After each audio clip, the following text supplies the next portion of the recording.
പ്രസിഡന്റുമാരുടെ ഉൾപ്പെടെ പ്രത്യേകമായിട്ടുള്ള യോഗം മന്ത്രിമാരുൾപ്പെടെ പങ്കെടുത്ത് ചേർന്നിട്ടുണ്ട്.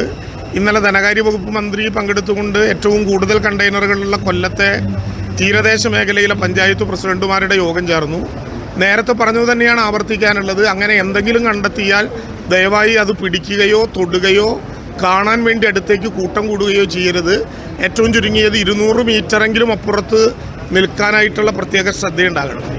കണ്ടെയ്നറുകൾ എത്ര ഇപ്പോൾ കപ്പൽ ചാലിൽ അല്ലെങ്കിൽ ജലപരപ്പിൽ വന്നിട്ടുണ്ട് എന്ന് പൂർണ്ണമായിട്ട് എത്ര എണ്ണം കടലിൽ പൂർണ്ണമായും പോയിട്ടുണ്ട് എന്ന എണ്ണം നമ്മുടെ കയ്യിൽ ലഭ്യമാകില്ല. പക്ഷേ തീരത്തേക്ക് അടുത്ത കപ്പലിൻ്റെ കണ്ടെയ്നറുകളുടെ എണ്ണമാണ് ഞാൻ നേരത്തെ പറഞ്ഞത്. ഇന്നുകൂടി കണ്ടെയ്നറുകളുടെ പ്രയാണമുണ്ടാകും എന്നാണ് കോസ്റ്റ് ഗാർഡ് അവരുടെ നിർദ്ദേശമായി നൽകിയിട്ടുള്ളത്. അങ്ങനെ കോസ്റ്റ് ഗാർഡ് നൽകുന്ന നിർദ്ദേശമനുസരിച്ച് ഇന്ന് വൈകുന്നേരം വരെ കണ്ടെയ്നറുകൾ തീരത്ത് അടിഞ്ഞുകൂടും എന്നുള്ളതിൽ പ്രത്യേക ജാഗ്രതയുണ്ടാകണം എന്ന് പറഞ്ഞിട്ടുണ്ട്. വീണുപോയ കപ്പൽ ഇനി പൊന്തിച്ചെടുക്കലാണ് അടുത്ത ഏറ്റവും പ്രധാനപ്പെട്ട ജോലി. ആ കപ്പൽ പൊന്തിച്ചെടുക്കാൻ സാൽവേജ് കമ്പനിയാണിപ്പോൾ എത്തിച്ചേർന്നിട്ടുള്ളത്. സാൽവേജ് കമ്പനിയുടെ സൈഡ് സ്കാനിങ് സോളാർ ഇപ്പോൾ പ്രവർത്തനം ആരംഭിക്കുകയാണ്. അത് വെച്ച് ഭൂമിയുടെ അടിപ്പരപ്പിൽ ജലത്തിൻ്റെ അടിപ്പരപ്പിൽ എത്ര കണ്ടെയ്നറുകൾ ഉണ്ട് എന്ന് കണ്ടെത്തുകയും അങ്ങനെ കണ്ടെത്തുന്ന കണ്ടെയ്നറുകൾ പൊക്കിയെടുക്കാൻ കോസ്റ്റ് ഗാർഡുമായി സഹകരിച്ചൊരു പ്രവർത്തനത്തിന് തുടക്കം കുറിക്കുകയും ചെയ്യണം എന്നാണ് സാൽവേജ് കമ്പനിയുമായിട്ട് ഇപ്പോൾ ഉണ്ടാക്കിയിട്ടുള്ള ധാരണ. അതനുസരിച്ചിട്ടുള്ള നടപടി പ്രവർത്തനങ്ങൾ ആരംഭിച്ചിട്ടുണ്ട്. കപ്പൽ പൂർണ്ണമായിട്ടും നമുക്ക് പുറത്തേക്ക് എടുക്കാൻ കഴിയുമോ എന്നതുൾപ്പെടെയുള്ള കാര്യങ്ങൾ അക്കാര്യത്തിൽ ആലോചിക്കേണ്ടതുണ്ട്.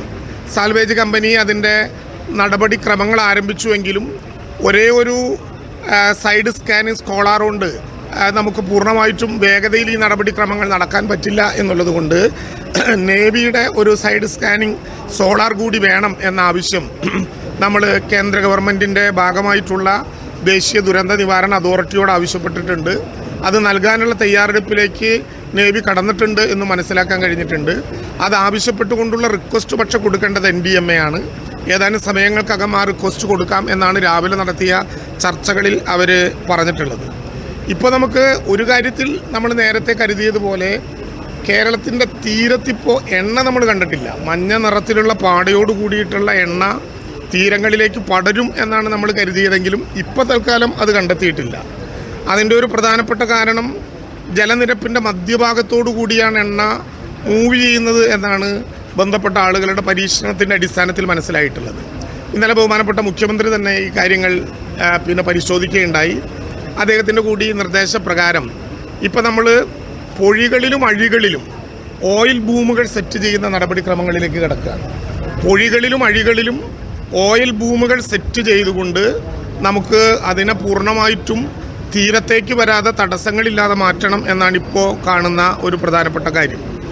അതുപോലെ തന്നെ നമുക്ക് നേരത്തെ ഞങ്ങൾ പറഞ്ഞതുപോലെ വെരി ലോ സൾഫർ ഫ്യൂവൽ ഓയിലാണ് കപ്പലിൻ്റെ ഇന്ധനം ജലനിരപ്പിലേക്ക് ഇപ്പോൾ പടർന്നുകൊണ്ടിരിക്കുന്നത്.